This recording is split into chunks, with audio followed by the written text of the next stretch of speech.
ang katotohanan ng Panginoong Jesucristo, ang daan, ang katotohanan at ang buhay. Ibig sabihin, kay Jesus lang tayo dadaan. Kay Jesus, ang daan ni Jesus, daan ng katotohanan, daan ng pag-ibig, daan ng habag na malasakit, pagpapatawad, pagtulong, pagkakawanggawa. Yun ang daan upang tayo ay mamuhay sa katotohanan at gumaling at maligtas, magkaroon ng buhay na walang hanggan.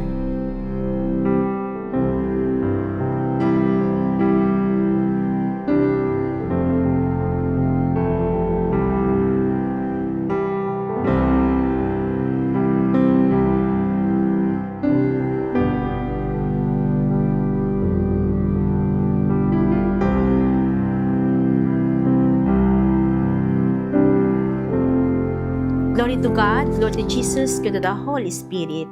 Amen.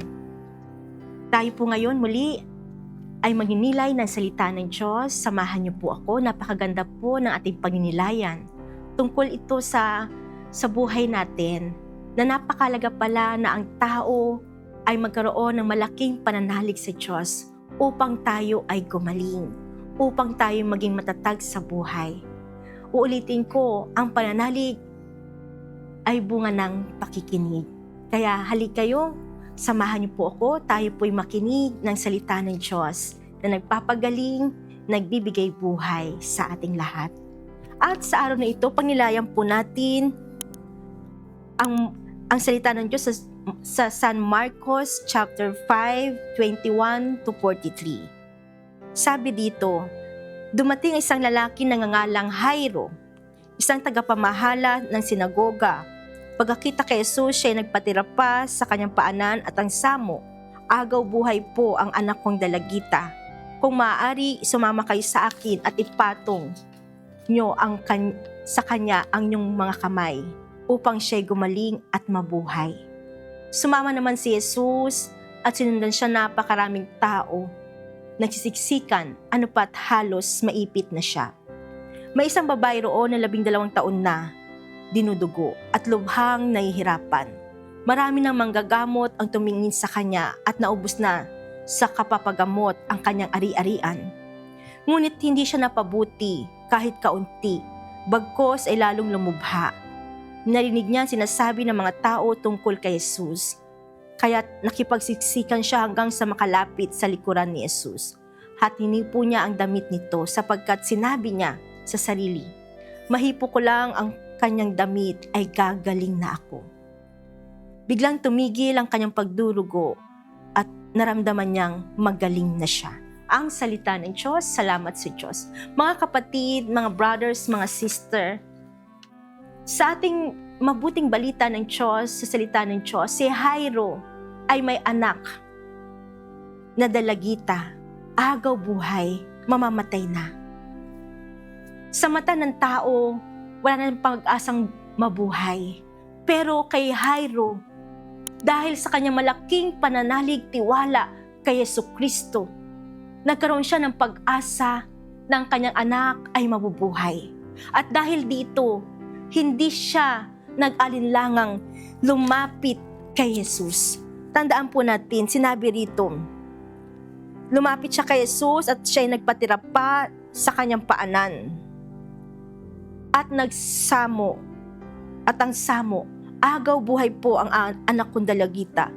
Kung maaari, sumama kayo sa akin at ipatong nyo sa kanya ang inyong kamay upang siya'y gumaling at mabuhay. Amen? So, ibig sabihin, para gumaling tayo mabuhay, kailangan nating lumapit kay Jesucristo.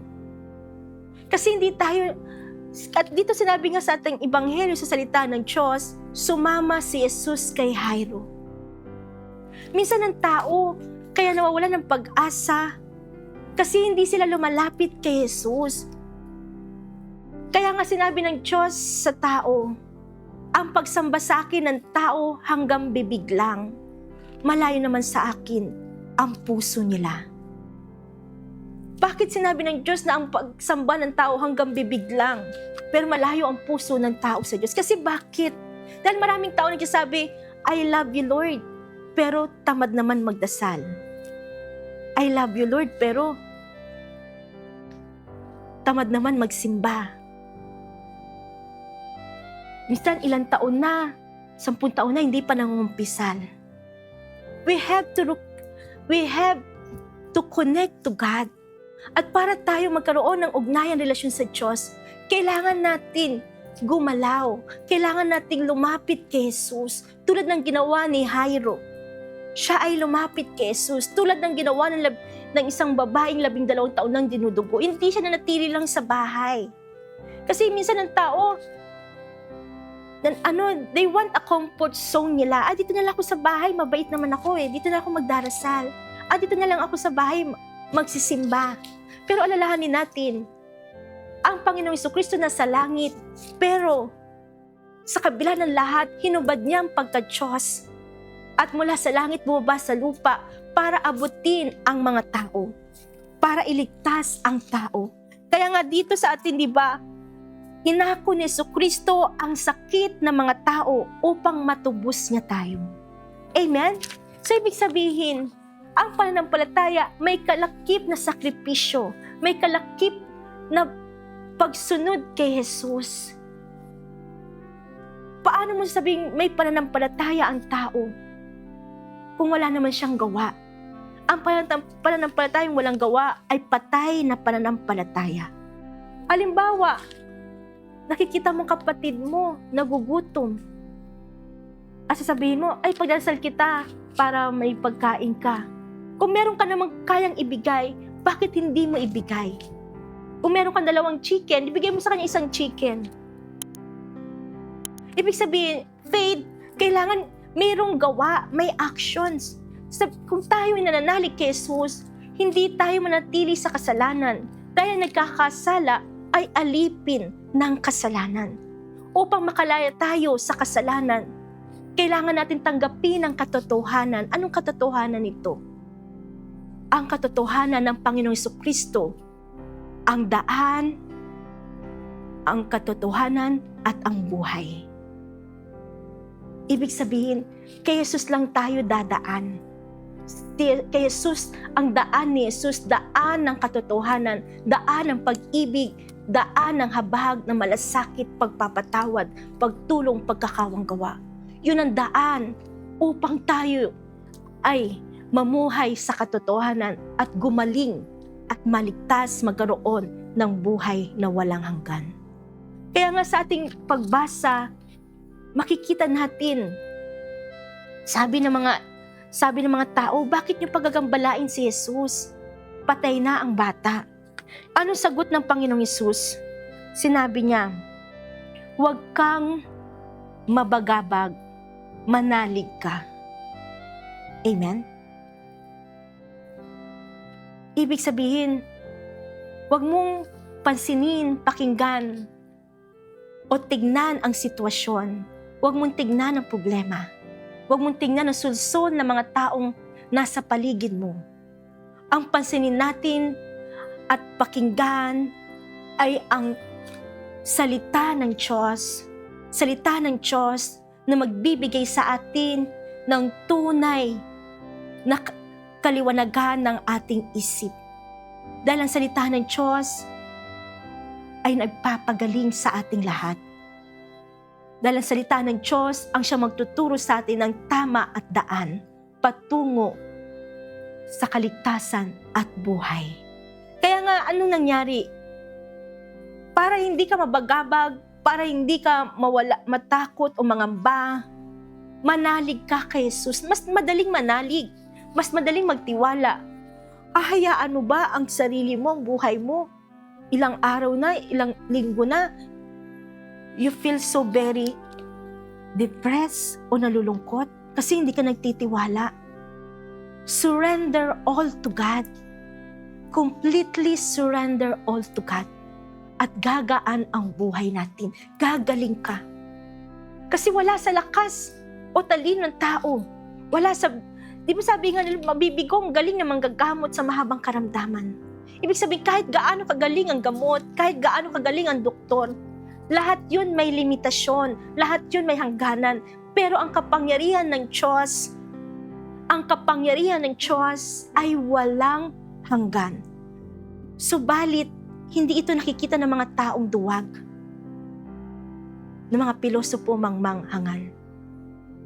Pero sa taong nakikinig sa salita ng Diyos, naniniwala sa Diyos, nakikita niya, we have a big God. At dahil dito, nakikita niya, bukas ang langit at ang anghel ng Diyos ay manhik-manaog sa kinaroonan ng kanyang lingkod upang saklolohan siya, upang iligtas ang tao sa panahon ng panganib, sa panahon ng karamdaman. Magugulat ka, ikaw ay gagaling. Kasi bakit? Sinabi ni Lord, hindi gamot na pantapal ng pagaling sa kanila. Pinagaling sila ng makapangyarihang salita ng Diyos na nagpapagaling sa buong sangkatauhan. Amen? Ang Diyos ang may kapangyarihan sa buhay at kamatayan ng tao. Ang masamang tao maaaring pumatay, ngunit hindi siya maaaring bumuhay ng patay. Ang Diyos ang may kapangyarihan magpalaya sa kaluluwang bilanggo ng kamatayan. Amen.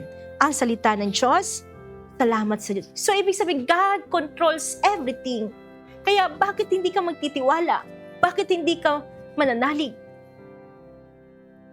You have to surrender all to God. Ang buhay mo gagaan. Ang buhay mo magliliwanag. Magpapanibagong sigla ka. Kaya nga, kailangan nating tularan si Jairo, ang lahat, ang santo, ang lahat, may ginawa sila, hindi lang bibig. Sumunod sila kay Jesus, naglingkod, mas nangibabaw sa kanila ang pananalig, paglilingkod sa Diyos at ang paggawa ng kabutihan. Na di bali nang mawala ang kayamanan, wag lang mawala ang ating kabutihan. Because the greatest failure ng tao, hindi yung wala kang pera, hindi marami kang utang, hindi wala kang pambayad. The greatest failure ng tao ay yung hindi mo nakita, nakilala, at kinilala ang Diyos. At dahil dito, hindi ka nakasunod kay Jesus. Hindi mo nasunod ang Diyos sa buhay mo. Hindi mo siya napaglingkuran. At hindi mo nagawa ang pinakamahalaga, ang kabutihan, habag, malasakit, pagtulong, pagkakawanggawa na magpapagaling sa atin, na magbibigay sa atin ng kaligtasan, buhay na walang hanggan.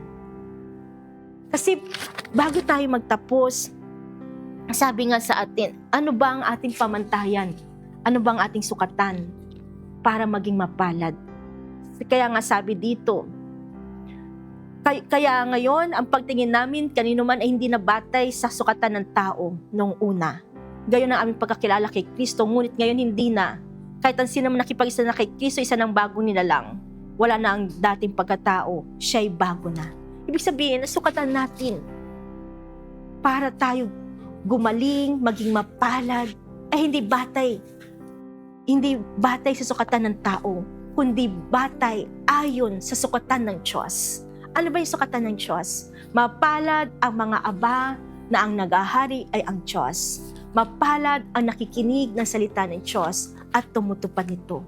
Mapalad ang nahapis sapagkat aaliwin sila ng Diyos. Mapalad ang pinag-uusig dahil sa pagsunod sa Diyos.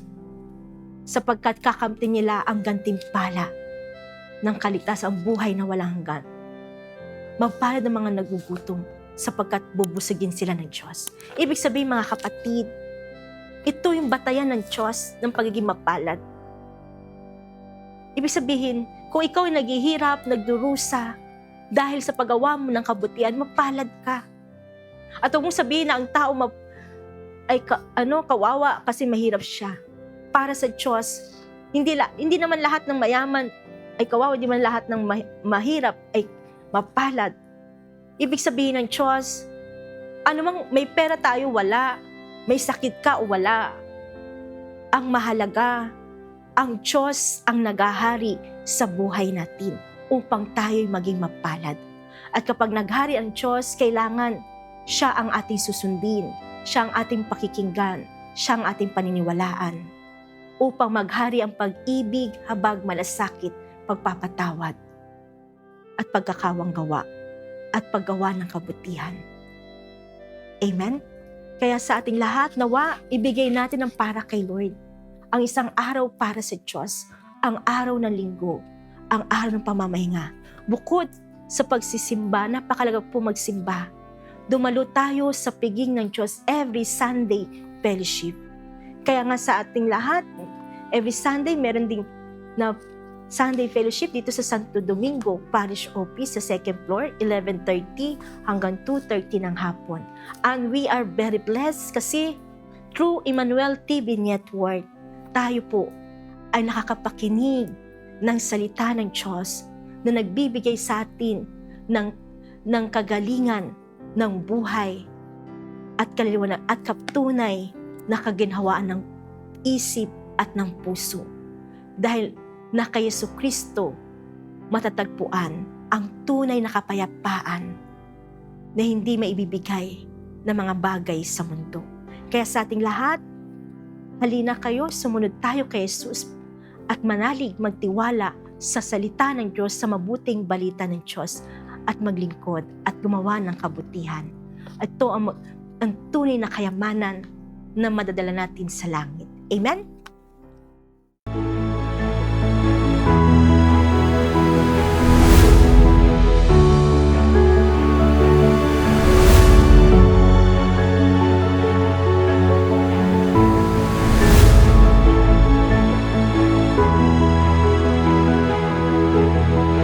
You're watching ETVN Philippines.